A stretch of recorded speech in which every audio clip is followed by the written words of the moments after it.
Hello, everybody, and welcome to another episode of Just Two Dads with my co-host and my partner, Mr. Shawn Francis. I am Brian Altunian, and today's topic is an inevitable one for everybody to consider, and that is life expectancy, and especially as it relates to our family members with special needs. So, enlightening, maybe some emotional discussion to be had.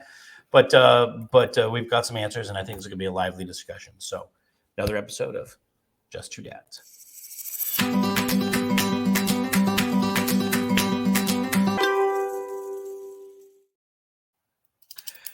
Hello, everybody. Welcome to another episode of Just Two Dads. It's episode number 135. I am Brian Altunian, along with my co-host and my partner in Thrive, Mr. Shawn Francis.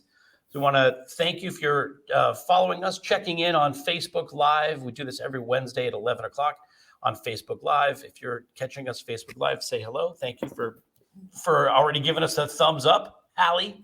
I love that. Anybody got any comments as we go through this episode? Put them in the comment section. We'll throw them up on the screen. It's always good to have a conversation. If you're catching us after the fact on our YouTube channel at We Are Just Two Dads, please leave a comment. Feel free to hit the like button. I don't know why I do this every time, Shawn. Hitting the like button or the subscribe. Put a like button there. Yeah, that'd be good if I hit it right there.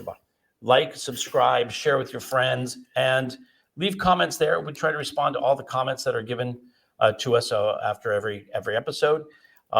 We are often fascinated by what people see and how after the fact they are watching the episodes and then commenting. If you want to reach out to us directly, you can email us at wearejusttwodads@gmail.com. All one word, wearejusttwodads@gmail.com.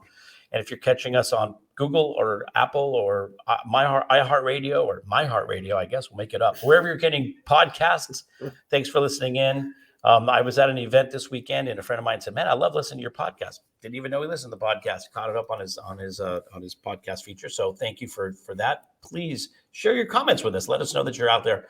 And if you're catching us at WSTX AM radio down in the U.S. Virgin Islands, thank you for having us be a part of your listening day.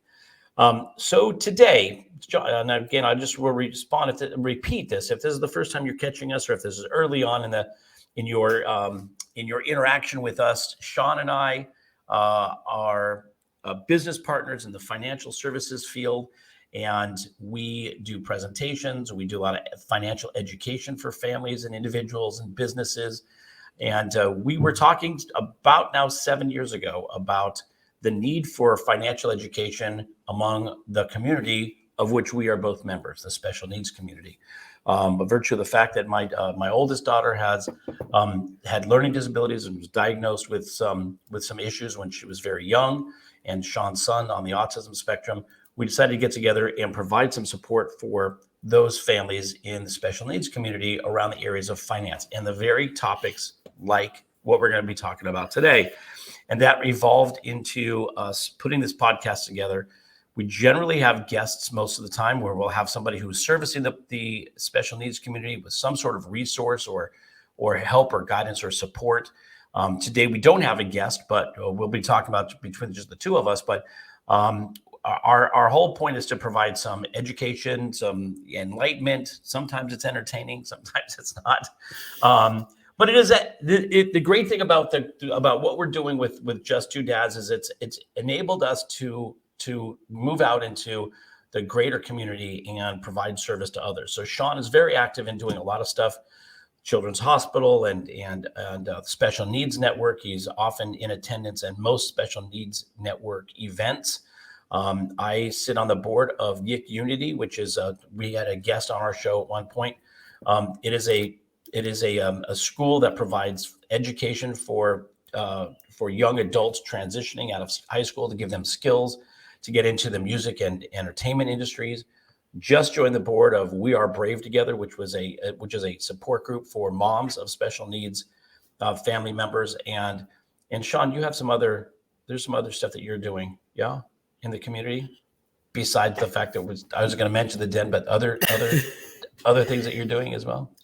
There are other things that are sort of kind of brewing, because the other conversation that you and I have had about trying to, make if you're not careful and strategic about how you offer your time, you can lower the quality of the time that you offer to others. So that's a very nice problem that has come about. So we're feeling Yeah. offers to contribute in other areas as well. So it's a good We have to place divide be. and conquer. Yeah, for sure. For sure. Yes. But Yes. it's one thing, and I will say this, it's a blessing for Shawn and I to be of service to this community. And actually, as it expands beyond and into neurotypical families as well, and businesses, and it's an awesome pleasure and an honor to be of service.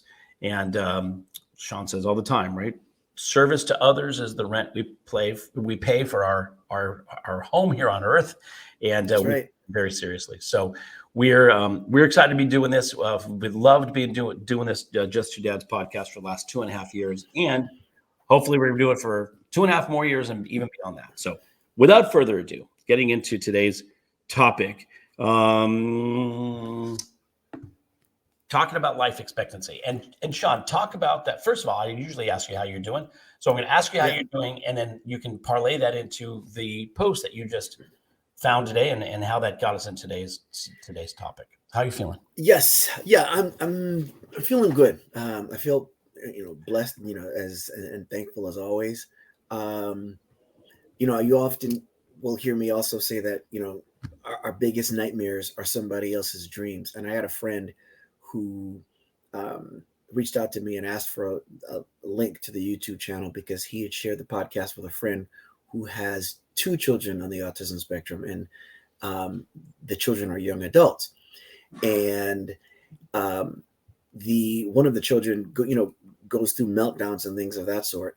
And when she listened to last week's episode with our guest Kyle, and he talked about the one episode in particular where his son had a 4-hour meltdown, the meltdowns that she's experienced, which have been the most harrowing, difficult things for her, including her son being, aggressive and things of that sort.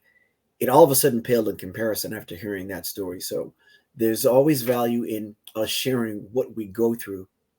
And there's always several things to remember that which you're going through and which might seem like a deficiency is the thing that you're probably most qualified to share with others in order to give them hope. And then number 2, you never know how anything you share is going to affect other people. So anything that reminds us that we're not alone is immeasurable in value. And so, as some of you may know, and as you do, Brian, we experienced a death in the family a couple weeks ago, and the perspective, I'm at a stage in life where I have a deep appreciation for that which scared the crap out of me when I was a kid. And my dad, in his wisdom, would his intention was to let me know the value of life. So he would always say, look, I'm not going to be here forever. None of us are. You got to make each day count. And some of you have heard me say this before. My response to him was like, dude, I'm trying to watch Scooby-Doo. I can't, I can't deal with that, man. And I don't know that it was his words or whatever, but I developed a fear of death. And I learned recently that I'm not as past that fear as much as I thought. I still think that some of it has to do with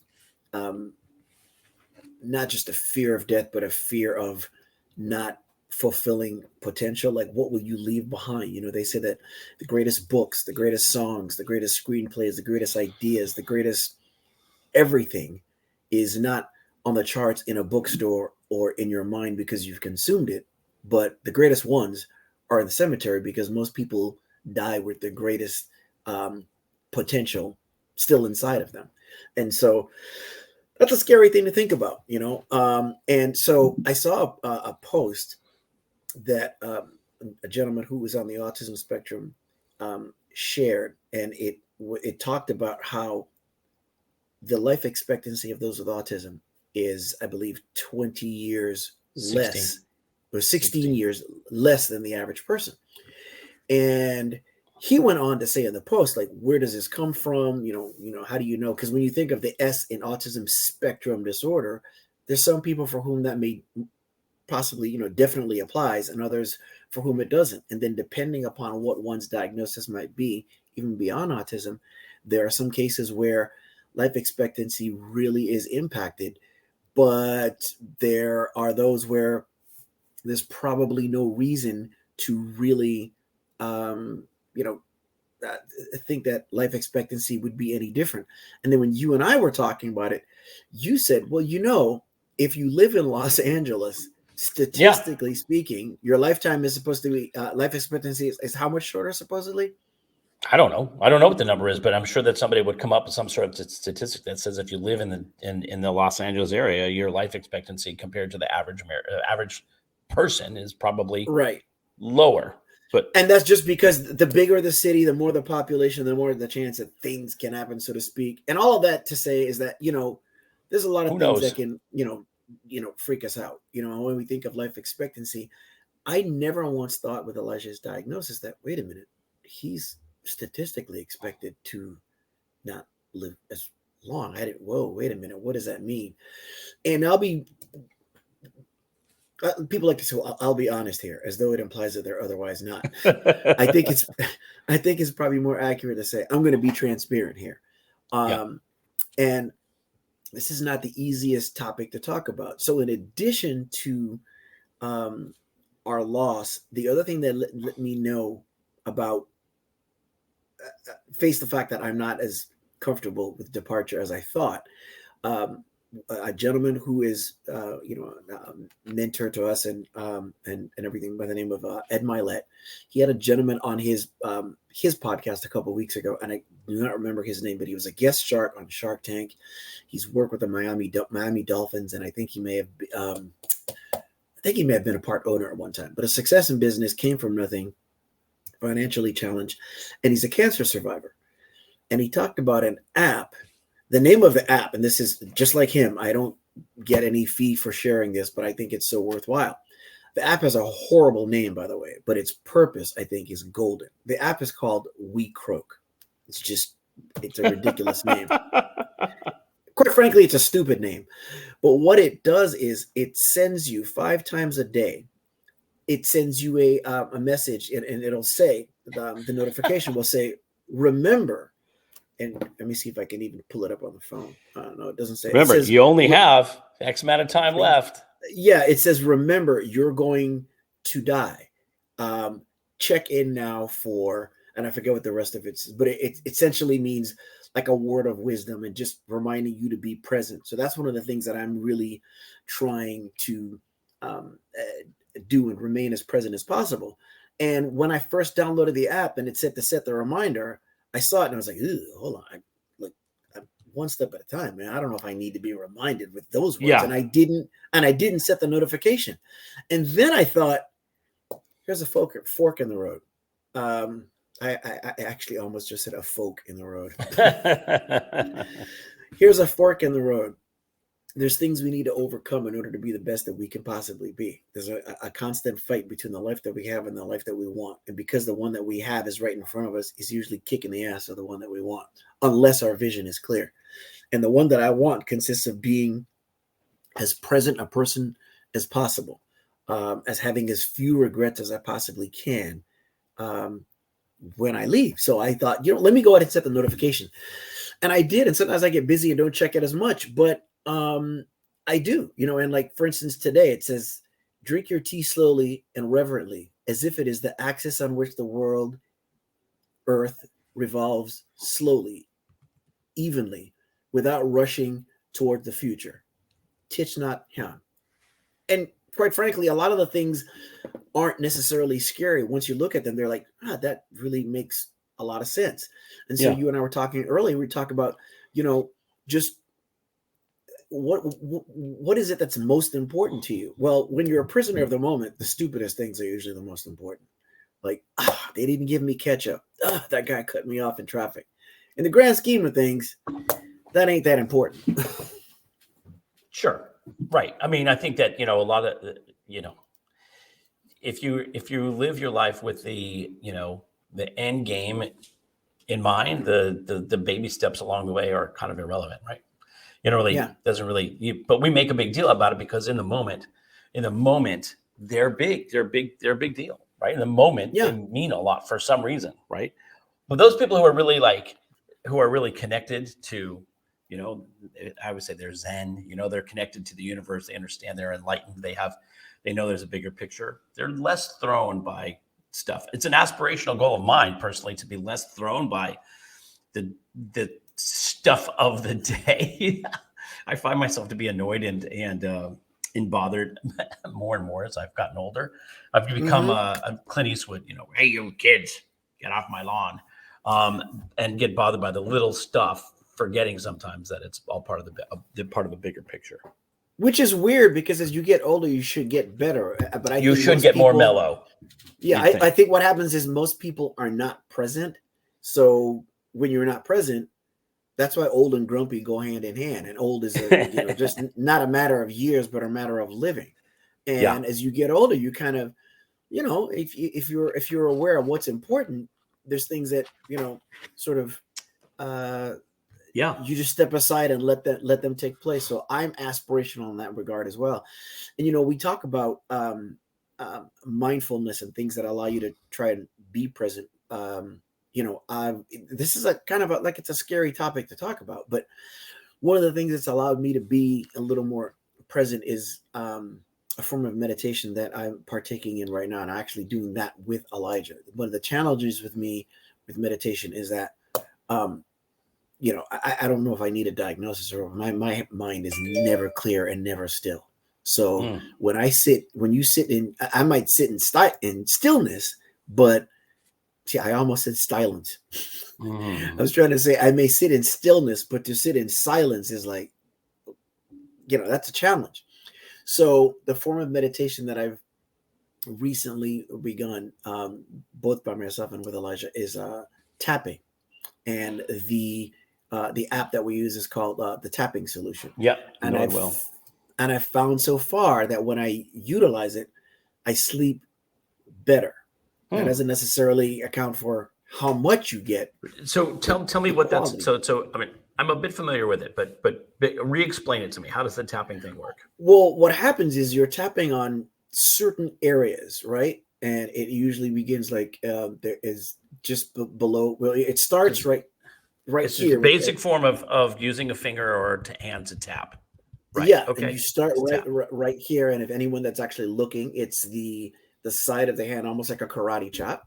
Yeah. So you go from there to then underneath the eyes. Then and how long do you do that for? About a minute of each.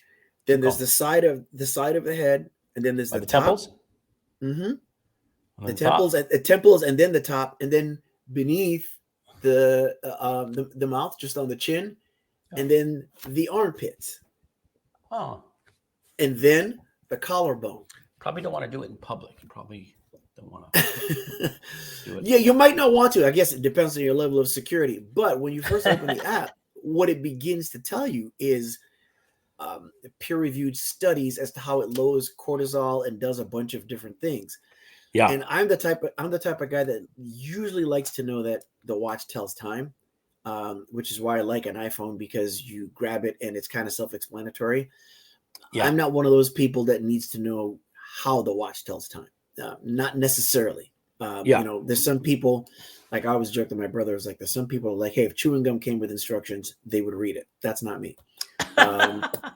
So I'm just like, if it's that simple a thing to do, let me do it and see how it works. Now I will then get fascinated once it works as to exactly how does it do that. So I've literally bypassed all of that just to, you know, jump right into it and try and maximize it and, you know, make it happen. That's interesting. I came upon that guy, and apparently they have conferences all over the country. They'll actually do live conferences, and they'll guide and teach people. And you know, I don't know if it gets much more evolved than that, but it's an interesting idea. And so for you, that has helped you with your meditation. It's helped you sleep better. It's helped you get to stillness. Or it does. It's helped me with all of the above, because you're thinking things through in terms of what you want to accomplish while you're doing the tapping. And then when you get into the app, you let them know what it is your problem is. I've been focused on, you know, quieting the busy mind, and that's how, you know, that's done. Now, the converse of that ever since Stevie Wonder's album Intervisions, where it was the first time on the song Jesus Loves You, Jesus Children. He talks about transcendental meditation, and that was the first time I ever heard of transcendental meditation. Yeah. If you do a search online, you can find all kind of different forms of meditation. You can even go on YouTube and you'll see things. When it comes to transcendental meditation, it has me completely intrigued because you can't find anything on it except how to connect with a teacher. Right. Transcendental meditation has been around since the 60s, or probably even beyond that. It's been Before, around for a long, long time. But you can't find anything. Like if I wanted to figure out, how do I do that? Yeah. You can't just Google it and then jump into how to do it. So sure. I don't know why that's different. There are books on it. You can read up on it. But anyways, so yeah, so good. So by the way, just to let you know, Mike, when it comes to meditation, meditation is great for me. The minute I try to do it, I immediately fall asleep. So I've never actually, if that's the goal, then it works well for me. I like to think that I can get still. I listen to Abraham Hicks a lot, and Abraham Hicks talks about stillness and meditating for 10, 15 minutes every day. No matter what I've tried, I have difficulty doing it myself. So I get it. So, but it's funny in terms of this conversation because I talked about our family loss, and then I've had probably at least 3, if not 4 different clients that have reached out like within the last week about some form of estate planning. And I think, I don't know, I kind of feel like, it's not woo-woo or mystical or anything. I think when you speak to the universe, it listens and vice versa. And so I just happen to find all these things that cross my path that are related in this regard, of late.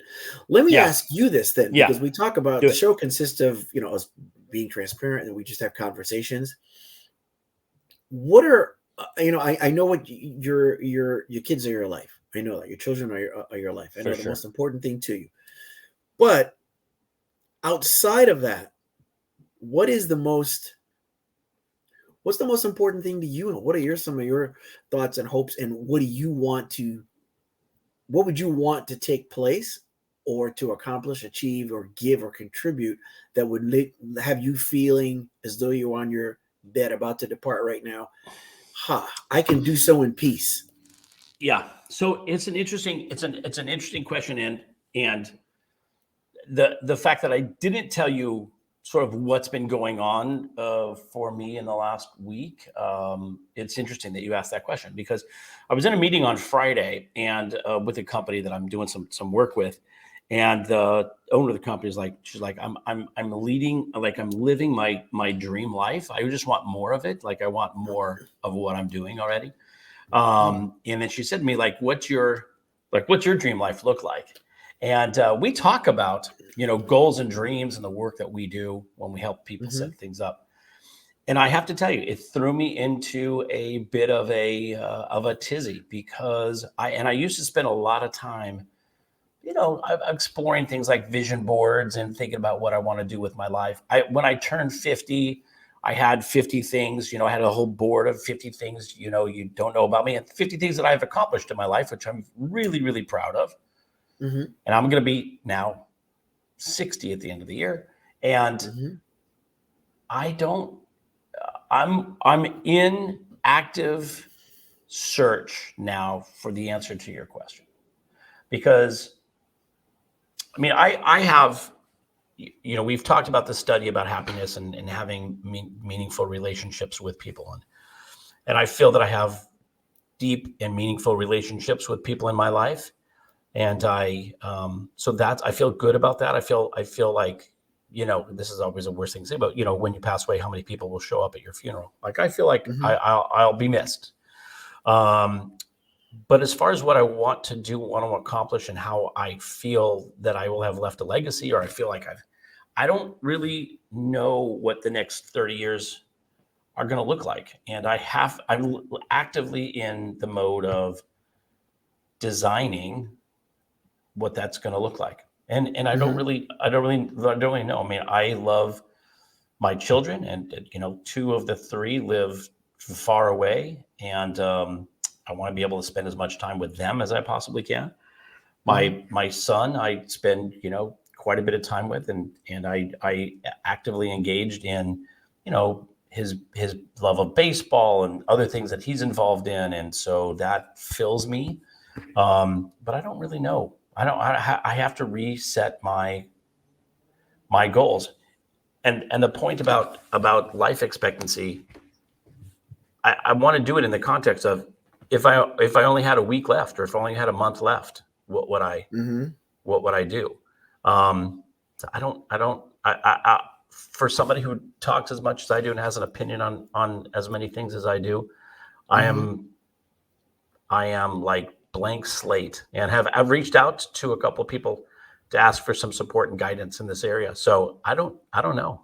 I'm being honest. That's as honest as it gets, and I feel like mine is ever evolving, and sometimes it frustrates me because I feel like no, it should be bam, bam, and bam, like crystal clear. Because the truth of the matter is, here's the truth: if it's not clear, the less clear it is, the greater the chance that regret will come about upon our departure. Maybe. I mean, I again, it sort of depends. It's an interesting idea.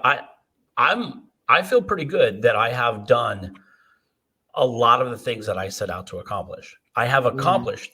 I have many chapters in the book of my life that I feel are meaningful. Now I'm into contribution and significance, and so I feel good about what I've done. I don't feel like I'm going to leave with many regrets. I think I'll have very few, because I hate to say this, I kind of do what I want to do, and I do what I set out to accomplish. My challenge is, what is it that I want to do next? Gotcha. Okay, there's a difference there. So you don't have a lot of the quote unquote ones that got away. Let me ask you this, and maybe you've already answered it. How big is the gap between the life that you thought you would have or wanted and the one that you have? I mean, I think for me, it's a pretty big gap. And I will say this again, where I am today and where I thought I would be at this point in my life are two different things. But that being said, sometimes that's not bad either. No, right, for sure. Because when you're young and you have an idea of where that's going to be, you envision it like a straight line. Like here I am, this is where I want to go. The reality of life is this, and so if I'm here and now here, it's not a straight line. It was not a straight line from where I envisioned it to where I am. It's all over the place. And the experiences of those things that are all over the place were meaningful and, great deep learning and in touch with spirituality and, great relationships. And so, I don't know. The gap is where I thought I would be in certain areas. I'm not where I thought I would be in certain areas. In other areas, I've far surpassed where I thought, because in some cases I didn't even know that they were a possibility of having had accomplished, if that makes sense. Exactly. No, that all makes sense. Like for me, since I was 5 years old, I wanted to, or at least part of me wanted to be like, I wanted number one songs on the chart. I wanted to tour the world. I wanted to be up front, and I don't know if I necessarily needed to be a solo guy, because quite frankly, I wanted to like front a group and and having hits all over the world and all of that kind of stuff. And now when I look back on it, I think it was there's this dichotomy. I saw this clip last night where Shania Twain was on a Kelly Clarkson's show, and she was talking about how performing live is still like this angst-ridden thing. Interesting. And Kelly Clarkson was kind of alluding to the same thing. Same thing, right? Yeah. And I think, and part of me, and I've sang, live in like small venues and things like that. You know that I lived in Minneapolis, for 10 years. I had the pleasure of working on a couple Prince projects and, having a handful of conversations with him, being, around him in casual settings, gatherings that he had and things like that. And I think I think those things are things that I kind of would like to have done. But if there was something that I really wanted to do, I would have gotten a lot further along. Because it wasn't something that I pursued like to all, come hell or high water. I didn't. But one of the other things that I felt like, from a very young age that I know that I just had to do, wanted to do, and was destined to do was to become a father, a husband, and have a large family. And all those things have happened, not in a manner that I expected it to, because one, I got married in my 40s. And I remember I'd have people ask me, in my probably mid 20s on, they'd be like, so wait a minute, you were single? Yeah. And you don't have any kids? And I'll be like, you've never been married? No. And they'd almost be like, what's wrong with you? Why is that? I'd be like, because I haven't met the right person. Anybody can run and get married. Right. But I met the right woman, fell in love with her. She had 2 daughters. We had a child of our own, diagnosed with autism at the age of 3. And we eventually also then adopted her sister's 4 children. So I ended up having a very large and blended family. And to me, that when I look back and think of the things that, moments of accomplishment and things like that, like any other guy had these moments of what it would be like to be a professional athlete, nothing that I committed myself to working towards. So I've had moments of playing pickup basketball or something like that where, I played well and I'm proud of that and, certain things or whatever. But the biggest accomplishment in life is been as a husband and father for me, because that's the biggest goal that I, set out to do. Now, going back to the whole topic of today, but wait, before you get there, yeah, because I just want to go back. Your vision when you were young of wanting to have a large family,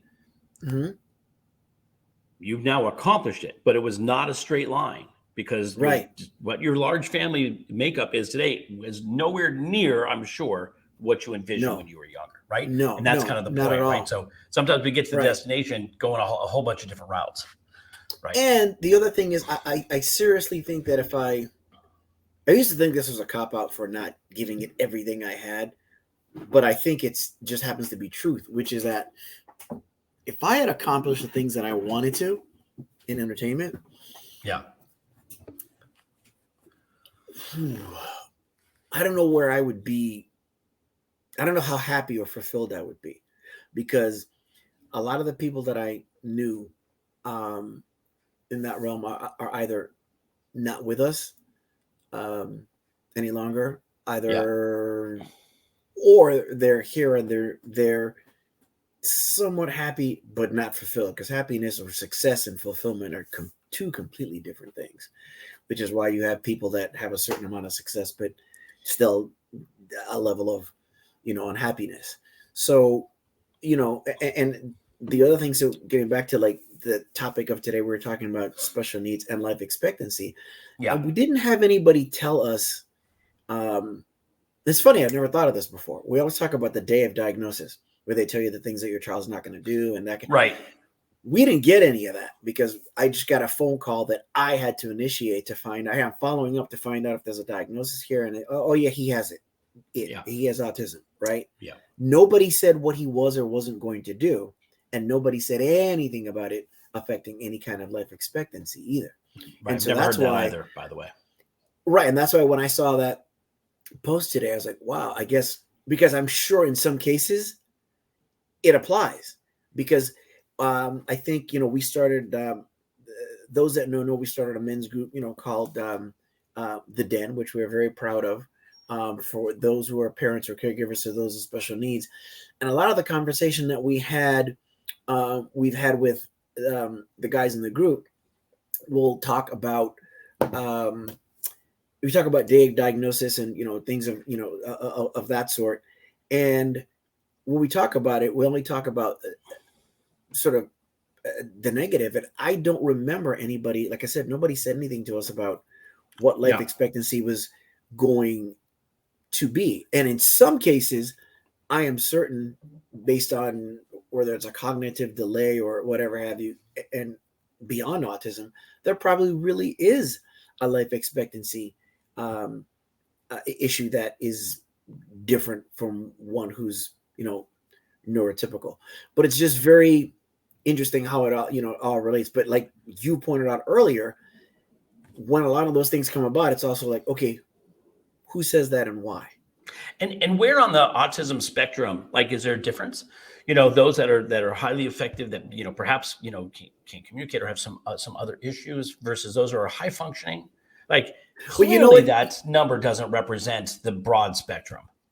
Right. And what it comes down to also is, there's some things that go hand in hand with autism that some that are diagnosed experience. Like what? And they lend them weight to statistics. And then there's some that do not. And to answer your question, like what? Well, like seizures. We know of one instance where we suspect that Elijah had a seizure. I wasn't at home, and Laura noticed, and I think he was like he was like 3 or 4 at the time or something like that. And he just, the way she described it, he just kind of went blank, and he was sitting there, and she wonders if that's what that was. Now, the other thing is there's some cases where seizures take place very often in compact situations. And then there are those for whom autism is or seizures is not a part of their experience. But I have a friend, a family friend whose son is a young adult, and not only does he get them, and he's always gotten them, but he's at a place in life right now as a young adult where he's getting them more often. So when those come into play, maybe it affects it, maybe it doesn't. Each situation is different. Right, but that's like saying it's a subset, right? Like, it doesn't. I can understand somebody who has seizures having, some limited, life expectancy issues, but to say that people who are autistic have 16 years less, I find those. So here's the thing. I always look at those kinds of things and think, first of all, who believes that stuff? Who determines that? What's the study look like? And who is to say? And again, there are so many factors that go into. It's a contradiction. That thing is like, it's impossible to put that. So, and by the way, I read that post, and what interesting thing about it, which I think is the point that we are going to, get to here, is, he said that, it's 16 years, the average person lives 77, which means my life expectancy is now 61. I'm 32. So I'm over halfway through my life. So I need to know that, like, everything that I do from this point forward is like, I'm closer to the end than I was to the beginning. Right. And I'm going to change, I'm just going to be cognizant and aware of those things. And by the way, brilliant. And I think we all should have that. I don't think, we all, life expectancy, we talk about it all the time. Tomorrow's never promised. We have no idea what's going to happen. And it's funny tomorrow, how many days are left. Yeah. And it's funny because the term life expectancy speaks to, it's that last word that's the operative one, because expectancy, speaks as though there's some certainty. And I get it. If you've got an illness, if you live in a certain situation, a certain environment, from an actuarial standpoint, that affects things. But expectancy implies that, unlike most people, somehow when you're going to depart. And the truth of the matter is, that's what makes each of us and life so precious, that not only are we all going to depart, but nobody knows when. And tomorrow really is truly promised to no one, regardless of age. That's right. That's right. I always tell people, like, nobody says, hey, by the way, Brian, on July 6th at 2:30 in the afternoon, you're going to experience a heart attack. Like, you don't know. Nobody knows when that's coming. And I think it's even when some of our family members or friends are sick and they pass, it still comes as a surprise, as a bit of a shock, as a bit of a, to some people, they rationalize and they go, well, they lived a good life. Or, I was sick and it was expected. We expected it. It still feels like because finality is so sudden, right? You never really expect that. And so I just think, from the perspective of setting some sort of goal, if it's empowering and gives you the feeling like everything that I do, I don't want to waste time. And I tell you this all the time. Like, I don't want to do things where I'm not being productive with my time. As much as I love to meet people, and this is going to sound like Clint Eastwood. I don't need to meet new people. I don't need to meet any new people. I love meeting people. I don't need to meet new people. You know what I mean? I've met a lot of people in my life. I have a great time. There's nobody I need to meet. And so I joke about that because I think, like, I want to be productive with my time. I've got things that I do want to do, and I'm trying to, get there and get things done. So I'm trying to be more productive with my time. And I think that that's a byproduct of knowing that we don't know how much more time we have left. When it's great, if we could, hit some sort of medical achievement where we all know we're going to live to be 120 years old, but we're not there yet. Right. Sorry. I interrupted you. I kept rambling. No, you didn't. It's perfectly fine. And that's why I appreciate you too. There's a gentleman that I met recently that we've been talking about some business opportunities and things like that. He's got great customer service skills and he's great with people, just outgoing and a very loving individual. And he had some questions for me about the business that we do. And then he wanted to get together. He told me he wanted to get together to discuss business. Well, what he wanted to get together and do was discuss how to handle a potential opportunity that came his way with his job. And I was happy to share, what I know based on my own experience. And he got some value out of it because what is being presented to him is something that he doesn't necessarily have experience in. And he mentioned to me that he wanted to get together again, and what he mentioned was kind of vague. And when we met, it was more about that same thing. So there's a series of interviews that are coming about, and he having the next one coming up. He said, "Oh, I need to meet with you again to discuss kind of like the next thing." And so I had to strike a balance between giving him my 2 cents and acknowledging the statement with you hear me say all the time, which is, hey, we're never going to be as young as we were when I began this sentence. So unless you know a dude with some jacked up hair and a DeLorean that can get it back, we got to try and make these things count. So as a result, just want to confirm, we don't necessarily have to sit down to do that, right? And because I also don't ever want to come off as though my time is more valuable than yours, because it isn't. Everybody's time is valuable. But I might have been a little more freewheeling with that once upon a time. Sure, but listen, the fact that I don't know why I'm constantly fixing my collar today. Who's not watching? I'm constantly fixing my collar. I don't know why.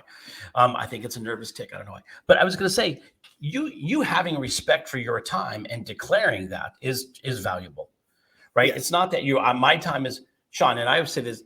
I don't say this to you, but I don't ever feel like my time is more valuable than your time. And sometimes as we're sort of dividing and conquer where we're going to spend our time and what kind of events we're going to go to and whatnot, it's not that my time is more valuable than your time. I just have a tremendous amount of respect for the time that I have and where I put my time and effort.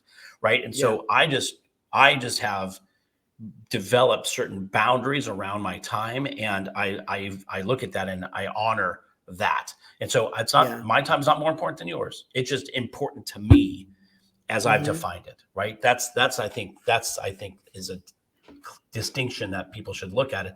If you don't respect your time boundaries, then others will get that message and they won't respect it all either, right? And to your point, what you're just saying now, I give a lot of my time to people for a bit, and then I make a definitive statement like I'm not going to do this anymore. Like, I've given you my time. And I haven't charged you for it, and I'm freely willing to do that. But I have respect for my time and my value of my time, and so I'm not going to. Well, there's two things. Most people, you could say that most people are good people, and so most people are not consciously disrespecting your time. Most people disrespect your time because they're disrespectful of their own. They're Right. disrespectful For sure. of time, period. So it's not as though they're calculated, although there's some people for whom there is an exception, and they're, and they are very calculating and just want to sap your time. Yeah. That's the first thing. So we always have to just kind of point that out to people, because you're also giving them a gift because they don't realize that they're disrespecting their own time. I know people in business, someone that we both know, where I've said, hey, the reason why people don't respect your time is because you don't respect yours, and the manner in which you would never intentionally disrespect me, but you're disrespecting my time with some of the things that you're asking of me and the manner in which you're doing so. And trust me, that carries over into the respect that you're not getting for your time, which it deserves. And then the other thing is, few things in life are disrespected as much as time itself. It's just part of the human condition, unfortunately. Yeah. No. Which is the top of the conversation. So, I love the fact that you and I were thinking like, oh, we're going to be all over the place with this conversation, and we are. But the topic itself is good. And so as we talk about time and the value of time and life expectancy and the end date, it's interesting to know that there are times when I take a break and I play I'll play a video game here or there on my iPad. Um, Mm-hmm. if given a block of time to complete a task, it's interesting that the closer to the end, the faster and more intent I am. The faster I go, and the more intent I am as the time is running down. At the very beginning, you Yeah. know, and I think that applies to everything. Like, when you're in school and you're in your first day of class, and the teacher's telling you about all the things that they're going to talk about, that semester. You're like, all right, I got 18 weeks. I'm good. I'll get to it when I get to it. And then in the last week or Yeah. two, you're like, oh man, I got to jam. And you do 80% of the work in the last 20% of the time. Yeah. I think that if we look at that as, a pattern, and by the way, that's mine. It doesn't mean it applies to everybody. That, we I'm, spend, if we live 80% in the last 20% of our lives, you can still get a lot out of it. I think that's part of my goal. I'm glad we're having this conversation, because I think as I set yeah. where I'm going to go over the next 20, 30 years of my life, I want to live that 80% where I may have Well, not done that before. I'm laughing because I think there's more people that are in that situation than you realize. So here's the truth too. Just a complete transparency. First of all, we were last minute equates to human being, unfortunately. Yeah. Um, you know, and I'd like to say that experiencing this loss that we are still going through has made me not waste any minute and acknowledge the fact that we're never going to be as young as we were when this sentence began, and all of that. The last 3 weeks for me have been the opposite, and I realized that I've just like hidden, and I'll tell you where I've hidden, because I've been in a little bit of a slump. Um, I like when I go to bed, rather than plan out my day. Last night was the first time I did that like in a while, like a to-do list and stuff. There's an app that I use for that called Todoist. Hadn't gone into it for I don't know how long. I would just be on social media scrolling. And then Elijah's last day of school was last week. So this week is his first week of summer school. So there's a week off, and then the youngest of our girls graduated high school. So we've had a lot of life stuff, taking place as a high school graduation, Yeah. Birthdays and anniversary and everything like that in May. And as a result of this loss too, a lot of these things just kind of blend together. So a lot of things haven't even gotten the attention that they sort of deserve. And then you're affected by the way that everyone kind of grieves with the loss. And when I do that and think about my mortality, you're going to do one of two things, which is either like sit up and engage and get going and make things work, or escape. And let me tell you, I have not only escaped, I've like ran. And where I've run to is streaming. It's almost like this episode of like Twilight Zone or something like that, where a person is like in this alternate universe where everything is perfect in there. And I think that we need to strike a balance between objective reality, facing reality, and going ahead and escaping. Escaping is a controlled escape is quite okay, which you gave an example of. My escapes have been out of control, and the place to where I've escaped is the Justice League, unfortunately. So I'm talking about Justice League series, movies, everything. And it's so funny because like if I'm watching it and somebody walks in the room or comes to the living room, I found myself going kind of sitting up and like, because I'm like, I shouldn't be doing this. I should be working. I should be, and I didn't even tell my wife this. This is why I love her so much. She came in the room on it was Monday because Monday was Memorial, was a holiday. She comes in the room and she says to me, she's like, "Wow," and she didn't mean it sarcastically at all. She said, "You've been watching cartoons all day," and I was like, "Yes, I have. I certainly have." And I realized, but in watching it, I got to a point where I was like, "Okay, I don't know how much more fantasy I need." And then I began to thirst for reality, So it's a fight again, the life we have versus the one that we want. And looking at Johanni's comment. She says, "I feel the same. We've raised 4 kids. Our youngest is 10 with ASD, and we have been traveling a whole lot more. He's learning to cope with travel and flights and different activities. Woman after my own heart. We still haven't done that yet because we always talk about getting Elijah on a plane. He sadly had to learn about loss already since we have lost 2 great aunts. It has made it real to us, and that's lived to the fullest." So that is the universe speaking to us as well, because Brian and I were contemplating touching on specifically special needs and or autism and loss.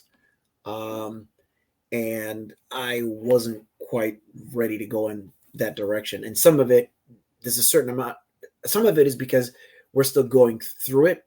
And I kind of want to come out the other side to be able to add value and say, here's where we were. This is how we got here. And either do that or have someone on the show that can speak to that. So there's those things, and taking someone on the spectrum to an actual funeral. What does all of that mean? And that is something that we're going to to cover on the other side. And as you go through it, it's great to share your experience, and as sometimes as difficult and painful as it is, but again, as Johanni's saying here, like it's meaningful that other people know that they're not alone, and not everybody has the answers, and sometimes an experience will shed some light on the things that we might think about doing or contemplate how we would handle something. And so, I've been pressing you a little bit on it too, like, why is this hitting you so hard? And we both seem to carry our emotions right on our sleeve, and so we tend to do it. And I've been fascinated watching you go through this situation, and I know it brings up a lot of stuff. And again, as I've shared with you, I had a friend who was a college roommate, a pledge brother in my fraternity. We're close family friends for now over 40 years, and he was on 3 forms of life support in the hospital, and that was. For me, that's my peer. That's somebody my age. That's somebody who I've had experiences with, and watching them go through what he was going through, and happily he's come out of it and has survived. And not only that, he's thriving right now, which is amazing. And so I understand that empathy of how it brings to life your own mortality and your own situation. And I've been interested watching you go through what you're going through with your with your family, and so. I'm hoping that you're going to share more about that, because I think it's a great topic, people to understand. How do you discuss mortality and death to somebody who has limited, cognitive reasoning and understanding? And I'm not suggesting that everybody on the autism spectrum does. I'm just saying, because my own daughter, who, cognitively is like, how do you process some of this stuff that some of our children don't have capability? Yeah. About maybe it was before COVID. My wife woke up with like a terrible headache. And this is where part of our business involved like Saturday trainings and stuff like that. And I was just like, I'm not coming in there today. I'm taking her to the emergency room. The pain was that unbearable. And so we went to the emergency room at about somewhere between 9, 10 in the morning. And we were there till like 9 or 10 at night. Yeah. We didn't wait that long. They got her into a bed, and they wanted to make sure that, and it was a migraine, but they wouldn't let us leave until she had some relief. So they were trying a bunch of different, things. And what happened is we were there so long, and I didn't take a charger with me. We just went. So the phone ran out. But my youngest stepdaughter happened to tell us at the time that she explained to Elijah because he's like calling, trying to figure out where we were and checking in and stuff like that. And she explained to him that my phone died. He took that to mean yeah, sure. I did. Right. So that hit, and I didn't see that, and again, like I said, this was like 3 years ago, something like that, and so that kind of stuff is like, all right, what does that mean? And so when we think about like our business, helping people with financial tools to plan for the day when we exist in memory only, you get to think, if you're thinking of the plans, and you stop and think, my gosh, what does it mean to that child to lose me? I can't, oh my God, so it's interesting. It's a layer that it's an onion that continues to unfold. fall. Yeah, no, I get it. And it's interesting because we use the term dead and dying, for so many things, like my phone is dying or my phone is dead. I know when I'm texting with a friend and I tell her, I tell her something funny, her response is usually like dead or I'm dying or dead or just the word I don't dead, like that. Right? It's sort of like, I don't like that. Kind of crazy, right? And so we all use that differently. And so how do we honor that part of life, and get our children and our folks who are dealing with special needs issues to comprehend that and process it in a way that's meaningful for them, and yet, prepares them for that possibility that's going to happen, more as they get older, to the people around them, especially their parents. Let me ask you this topic for conversation. Yeah, as we're wrapping up. We're winding down, because I don't think I've ever asked you, because the question is usually on vacation when it literally is just two dads and we don't have a guest. So our ability to change the world is based on our ability to, some days I change ourselves. And I know you didn't see it coming. I literally just thought of it though. And if it makes you feel any better, I'll answer the question myself, because it's easier for me to answer because I ponder it all the time. Okay. Give us one example of a belief that you once felt strongly, but no longer believe to be true. And you can do one of two things. You can go first, or I'll go. I'll go because I've been thinking about this, and it goes back to when you first asked the question, and I thought about it. And we used to have a saying in my family, blood is thicker than water, meaning that your ties into your family are stronger than those, to those that are not in your family. And honestly, I used to believe that. I used to strongly believe that. And I don't think that's necessarily true. I think that the depth of our relationships is something that we can manage and modify and change and build. And I honestly don't believe that blood is thicker than water. I do think that you can create relationships that are as meaningful, in some cases more meaningful, than some of your familial relationships. The conversation of dysfunctional family is so prevalent that I would say, for me, that I used to think that it was, and I don't believe that. I don't believe that anymore. That's fantastic, and it's true, because if you have family members that you love as a result of you're inheriting them by birth as family, but that doesn't always mean that you may like them, but there's people that you meet in life that you're just like, no, in all the ways that count outside of biology, that person is family. But then when you come to think about it, biologically, we're a lot more connected than most of us think anyway. For sure. And so for me, this might surprise you, but I used to believe, especially when it came to love, that, things had to be like so organic. Like as an artist, what I did a lot is, write poetry.